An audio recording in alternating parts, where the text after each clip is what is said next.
Hi, I'm Mars Girl. I'm Josh Knight the First. And welcome to episode 21 of MokkoriPlay, the only podcast dedicated solely to all things City Hunter. On today's podcast, we're going to cover episode 21 of City Hunter, titled Faceless Snipers, Ryo and Sayako's Dangerous Game. I did want to talk about, before we got started, some pretty big City Hunter news happened. Pretty big, considering we don't get a lot of new news. For North America especially, and in English. I don't really know what regions this is being distributed in, but Coamix, C-O-A-M-I-X.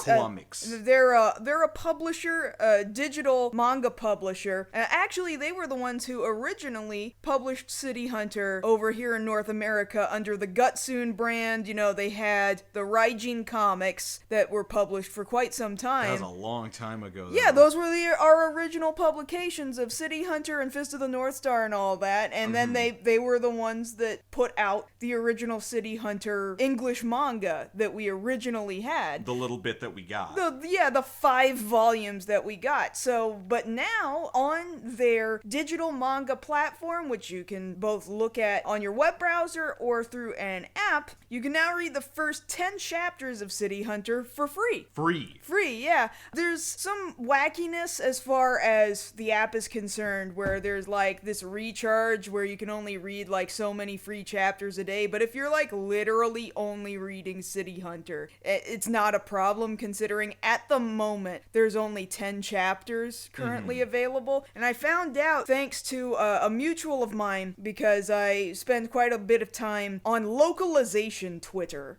these days, kind of getting to talk with other people who work in various places in localization, a lot of translators. So David Evelyn is a mutual of mine, and we talked about City Hunter back and forth to some extent. And going on a year ago now, I had tweeted at him like, look man, somebody has got to pick this license back up. Bring it back from the dead, because we got nothing. Because I can't be living here with do as you ease or whatever stupid fan translations are out there. Like, I showed him this panel of like, oh my god, this English is so bad, I actually legitimately have no idea what it is that this person is trying to communicate to me. It was no good. And so he like tweeted back at me, I got to this part of the translation on this page, and it just felt like our conversation came full circle, and I was like, oh my god, this whole time you knew this whole time, and you didn't say anything, and he clearly he couldn't. Right. But when you're working on certain things, you can't say anything until it's good and ready to go out.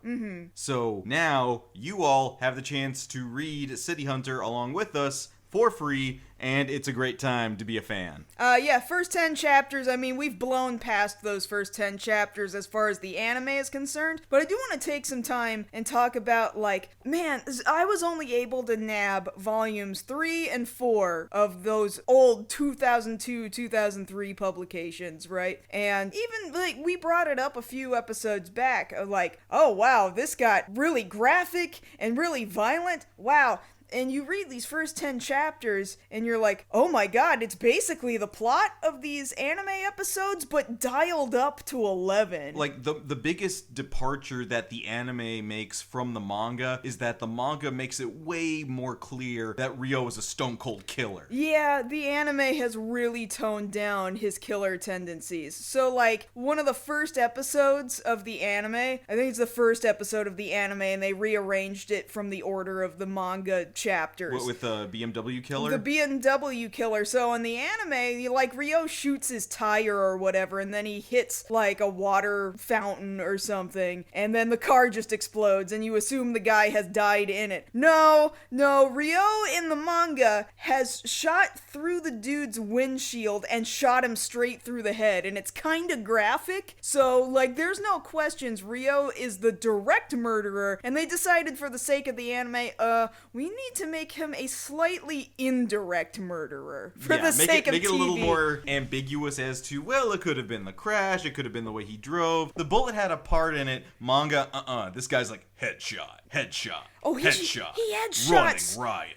in those first 10 chapters, I'm just like, oh my god, oh my god, oh my god, he did it again and again and again. And some of those oh my gods were his boner. Oh yeah, if some of them were like, oh wow, we went real graphic here. Like we already discussed right at the top of this podcast, the entire podcast. Back in episode 0, but to recap, the reason that in the anime Ryo says the word mokkori all the time is because in comparison to the manga, they can't draw him actually having a boner. So they had to make up the onomatopoeia of mokkori. The sound effect of getting a boner. To make up for that. But if you're reading these free 10 chapters, you're gonna see hidden boners. Like, they're just barely out of view, but they are there and they are, pronounced. Yeah, they sure make Ryo look like he's extremely well endowed. Just kind of like that's put it that there's way. no hiding that. Yeah. Even though they try to hide that. But they just hide it behind like curtains or blankets, like bed sheets. The one that I was kind of shocked by was Kaori trying to wake Ryo up in the morning, and she like just jumps on top of him to try and shake him awake or whatever. And then suddenly he's like sitting up all groggy, and he's got morning wood, and the morning wood has gone like up her skirt, and you can see the boner in her skirt. And I was just like, oh my god, are you kidding me? This is super almost graphic. Like the kind of thing that Go Nagai would look at and be like, okay, that's too much. And that's a lot if you know the work of Go Nagai. Yeah. But speaking of Ryo in bed, let's go ahead and get started with today's podcast episode. So we actually start off the episode with Ryo waking up groggy in bed. Yeah, but no boners at the moment. No, but you would think he would have one because he wakes up, he can't remember what he did the night before. In fact, he's not even in his own bed. He looks across the room and there is Sayako, our favorite cop, and she's only dressed in a button-up. Nice. I mean, I don't know. How often do you get morning wood when you've got a hangover? Well, see, that, it's not very often that I've had the two happening at once, if we're going to be real about this. Okay. You would think it would still happen because your body still naturally goes through that process, but at the same time, if he really doesn't have his wits about him, I don't think that would be something that'd be happening right now, because clearly the blood's probably rushing to his head because it's pounding from all of the alcohol he was pounding back the night before. Which we see later is what happened. They had a very heavy night of drinking. So Ryo's trying to recount, okay, I'm trying to remember what happened. We went out last night. We went to this place called Bengal. We're knocking back drinks. And then I got nothing. I can't remember the rest of what happened. Sayako, please fill me in. Well, Sayako swears up and down, oh, well, you promised you would help me on another case, so you better come along or else you're a liar. Which, that's pretty shitty. I'm not gonna lie. Like, just really getting him blackout drunk and then counting on him not being able to remember what he said or did to be able to take advantage of that situation. Like, it already sounds crappy right now, but at the end of the episode, we're gonna find out just how crappy that is. Yeah. But she starts in, all right, get dressed, Ryo. We gotta go to this meeting. What meeting? Oh, you remember, don't you? Come on, let's go. And he's like, I don't know what the hell's going on. I just want some answers. The only way I'm gonna get answers is if I go with you. God, I hope I don't miss something I really wish I hadn't missed. Well, it's not really something that he probably would not have agreed to it if he were in his right state of mind. So we don't know whether he actually agreed to this or not, but he's not super thrilled to find out he's been roped into being a bodyguard for this American dude. Yes, a man by the name of, if you can think of the most American name possible, if you ask a random... The most white dude name. Like, if you can't do John Doe, no, John Doe's taken this week. Give me the next best thing. Jerry Smith. Oh, no. Okay, sure thing. Hold on. Taro Tanaka? Fine. Like, the most basic name, like, if you look up white names in the dictionary, if you look up white guys in the dictionary, you will find a picture of a Jerry Smith somewhere. Like, Jerry Smith sounds like the name of a football coach somewhere. I really like that this old white dude, he's got this nice mustache, he's kind of balding a little bit, but he's a nice looking dude, I guess, for a white guy. But anyway, he sometimes slips in an English word, and then he says that English word very English-like, very American English-like. Yes. once he gets to the word chance, like they've already adopted the word chance as chansu Japanese. But in Japanese, it's a loan word in Japanese by this point. But no, this guy very much is like Japanese, Japanese, Japanese, chance, Japanese, Japanese, Japanese. Now, you get this impression very quickly in the episode that this guy loves Japan. Oh yeah, he's a complete Japanophile. It's crazy. He is the proto-weeb, quite honestly. I mean, clearly he's got the money for it. He loves the country. He loves the people. We're told that Sayako worked with him on an old case when she was a rookie, and she kind of owes him one. So right now, he's basically cashing in on that. And part of that means she needs Ryo's help in order to become his bodyguard, because there are several men who want him dead. We don't know why yet, but that's coming. So he's there on vacation. He's just like, I just want to enjoy my vacation and just make sure that nobody kills me during it. All right, fine. We can do that, I guess. I wish I wasn't doing this. Ryo becomes like his chauffeur. He becomes his betting mate at the horse races. Like, this is the second time in as many weeks that Ryo is playing chauffeur when he's meant to be a bodyguard. Now, granted, he does have to do some bodyguarding later on in the episode, but they're kind of butting heads when Ryo is clearly trying to recount, okay, what happened last night? Oh, hey, Psycho, did I grab here or here? And then this guy gets really mad at him, saying this stuff like, how far have the sons of Nippon fallen to be acting like this? And it's like, dude, where do you get off saying stuff like that? Yeah, where do you get off telling a Japanese person that he's not being Japanese enough? Like, what the fuck? Mind you, a Japanese person wrote this episode too. Yeah. So this guy's character brought to you by colonialism. Yeah. And so Ryo's over here like, well, why do you think I need to be such a traditionalist that I have to sit here and do a bunch of Zen Buddhism shit and do tea ceremonies and eat the most traditional Japanese foods? I can act however I want, man. I'm a free dude. And dude's like, that doesn't matter. Here, let's go horse racing. Now, the funny part about this is if you watch any of these compilations of commercials on YouTube that some people do of, Japanese commercials, you'd find that actually Japan has a really big hard-on for horse racing. Oh, it's a problem. It's a huge problem. Is it Sega, I believe? I believe it's Sega. That does their, yearly updates to this damn horse racing game. If you go to an arcade, there's entire floors dedicated almost solely to that damn horse racing game where you and a bajillion other players all sit at your own little kiosk and you poke around at the stats of these horses and you get a little card to keeping your stats on your bets and your particular horse, and then you sit in front of this enormous screen with these digital fake horses and you watch them race and you watch the fake horse race. Yeah, you watch the fake horse race. There's a horse racing, there's a horse betting problem. Yeah. Okay? This is the kind of gambling they're cool with aside from pachinko. Right. So they're here at this horse race. Ryo is betting on two horses that coincidentally happen to be named Kaori Lady and Super Sayako. What a coincidence. Except it was written like this, so it's not a coincidence at all. But in the show it is. Now, before they got here to the racetrack, Ryo noticed, okay, we're being followed clearly. So Ryo is aware there is a threat looming, but we're going to kind of try and put this guy out in the open. Let's see if they make a move here. But they've been trailing this whole time, and during that, Ryo's getting a little bit of backstory on, okay, why are these guys after you? Now, this is the hard part for me to understand. So apparently, remember, this takes place in 1987? Yes. Okay, so dude tells us, Old Man Smith tells us that a year ago, the mafia and Japanese gangs were trying to invade the US, and he mounted a campaign to get them pushed out. You remember when that happened, right? In 1987? I was 1. I don't know. When did this happen? Well, clearly it didn't happen because this guy stopped it. Oh, this this guy. guy. This guy, the journalist, who owns... Did he say he owns 2 No, newspapers? one of the top 2 newspapers. He's one of the top 2 newspaper owners in America, up until about half a year ago. So he did this through journalism, or did he just throw a bunch of money at it? Yes. I imagine it's a little of both. Okay.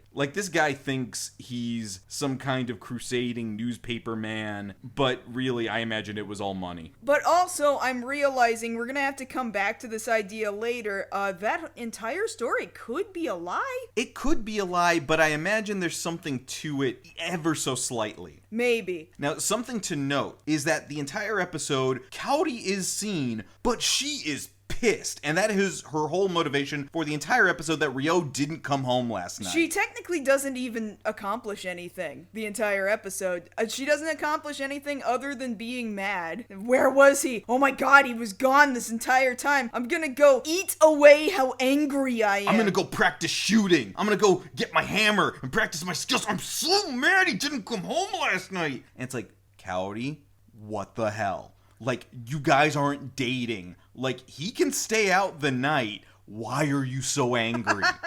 But it's just like, does Cowdy understand why she feels the way she does right now? Probably not, and I don't know if Ryo necessarily understands either. He's just like, oh my god, she's crazy. And I mean, if you're not explaining yourself and you're not thinking about, well, where are the feelings for this stemming from, then it'll come off that way. But I feel like now we're starting to get the little hints of, well, Cowdy's getting a little bit excessive in how she feels about where Ryo spends his nights. So maybe this is the first real spot where I would say now it's starting to kind of seep into her behavior. Well, why are you being so protective of him if you guys aren't in a relationship? Yeah, although that doesn't really get built upon until the next season. But I'm saying this is the seeds starting to seep their way into the ground. So sure enough, as they're there waiting to see if Cowdy Lady and Super Sayako make their way down the break and actually win the race, that's when the two guys who have been after Mr. Smith try to make their move with an old-fashioned Luger. So I imagine they're either fans of the Rocketeer or they just love German firearms. I'm gonna say it's that thing. Probably like German firearms. But sure enough, because if Ryo has one superpower, it's super hearing. When he hears the Luger get cocked, he's already like, get down! Also, Sayako was there and she saw that this was happening, so they sort of unintentionally teamworked together and she managed to shoot at the dudes. Yeah, scares them off. Who then took off. So, good job, good teamwork there, when you're not actually kind of jerking this guy's chain. I mean, admittedly, this is her actually taking part in the case. She actually shot at somebody who was already shooting. Right. So good on you, Sayako, for actually doing some police work. And right before the halfway point of the episode, we see, he's doing these things, this Buddhist meditative discipline. They're on the train at rush hour just because he really wants to experience the real Japan. I mean, I thought it was kind of interesting the first time I got on the Super Pack train as well, and then I was like, you know what, this sucks. And another thing too, I experienced the thing that Ryo experienced where you get really pressed up against a whole bunch of other strangers and he's got a bunch of boobs up in his face from a bunch of strangers, except for me the situation was I was the person with the boobs and there were Japanese men shorter than me,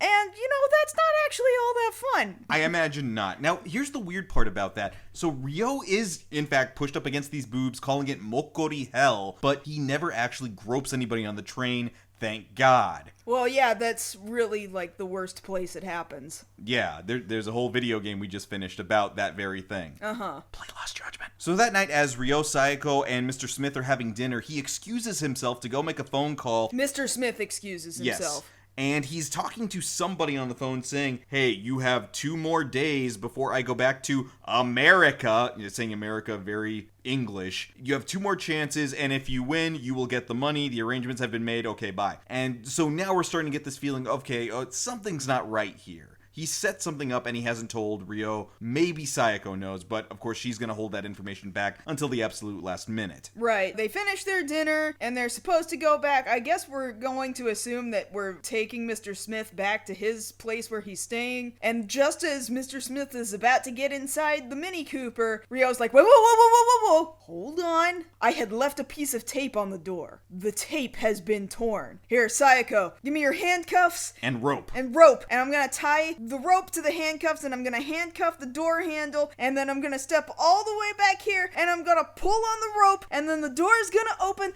Shaboom! And we've lost another Mini. And I'm just over here like, so Ryo suspected that the car was rigged for a car bomb. Yeah, he could tell it had been tampered with. Right, he suspected it, and he didn't think, well, maybe if I just investigate it and get rid of the bomb, then there wouldn't be an explosion, and I could keep this Mini Cooper. No, instead, he was very much okay with, well, maybe I'll just trigger the bomb, and I'll just go get another Mini Cooper. Like, he goes through Mini Coopers like people go through tissue. Once again, why have we not started our counter for the replacement Mini Coopers? Why didn't we do that this week? We were talking about We've been talking about it all. You guys listening, we have totally been talking about that all week, and it keeps slipping our minds to do the count of how many minis we're up to. So next week, we should have a new mini, but for right now, he's out of mini. Yeah. He's taking the taxi for the rest of the episode, and we know for a fact this week, he's not taking the Fiat because Cowdy is pissed and not really helping. And driving around and eating a bunch of parfaits in anger. I mean, that's real. It is. I totally understand it. Now, for what it's worth, in the next scene, it makes sense that the first thing you'd want to go do after your beloved car has been blown to smithereens, again, you want to go drink. So we cut to Saeko and Ryo having another heavy drinking bout, and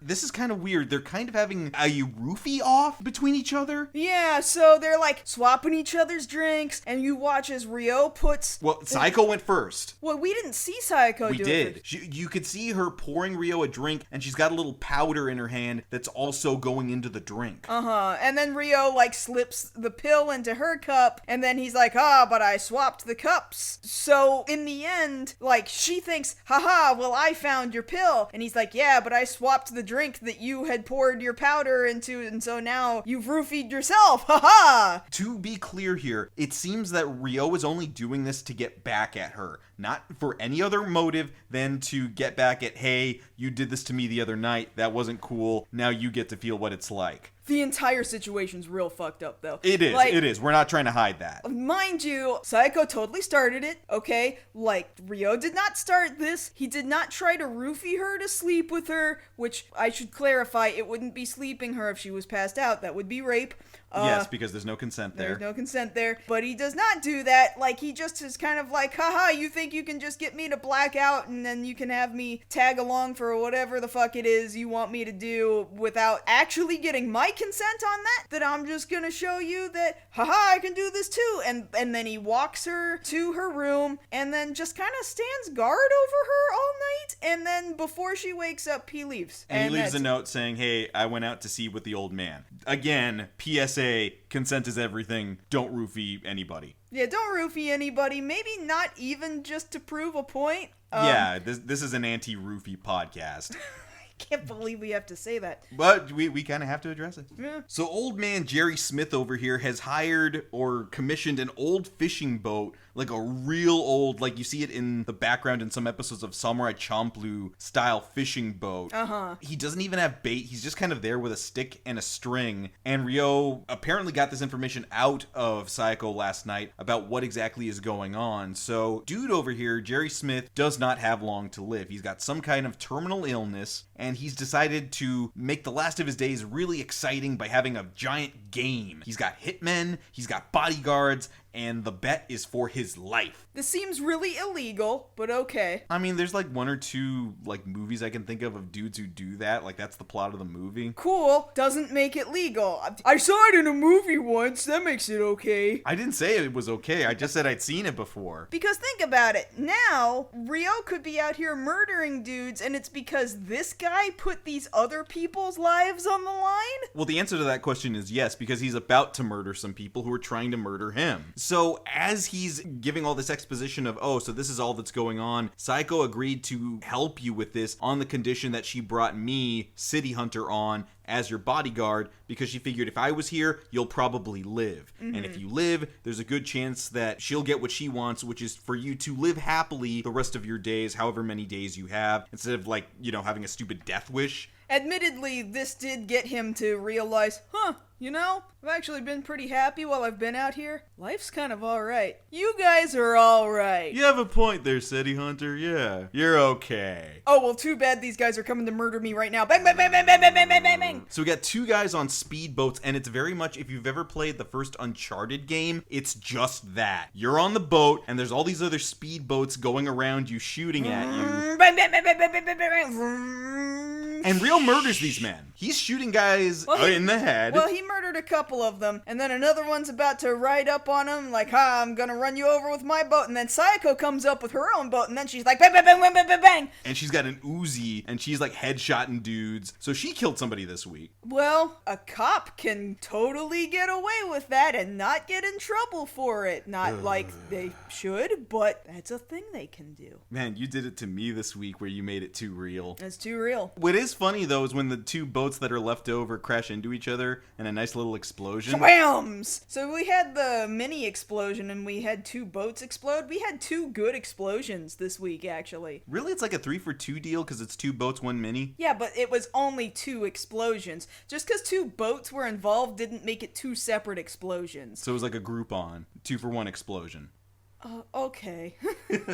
And so since this was the last day that dude had stipulated, you have to kill me before this day, otherwise I'm going back to America. Everything's been solved. He's good. He wants to live. We're back at the airport, most likely on Sunrise Air. I don't think we got a good shot at the logo on the plane this week. We didn't, but you just assume it was Sunrise Air because Okay. It's always Sunrise Air. Sayako reveals that Smith, in cooperation for helping him with this whole stupid game, gave her some information on some smugglers so she can continue being a cop and using that information for whatever reason. For cop things. For cop things. You know, like cops do. And Ryo tries to cash in on the Mokkori prize that he thought he was supposed to have at the beginning of the episode, and that's when Kaori shows up with the 100-ton hammer. Oh, I guess she did accomplish something by the end of the episode then. She's running around all mad and everything, and then finally she shows up right at the end to hit him with the hammer. There, she got what she wanted. Yep. She just wanted to hit a guy with a hammer. Zoom out, get wild.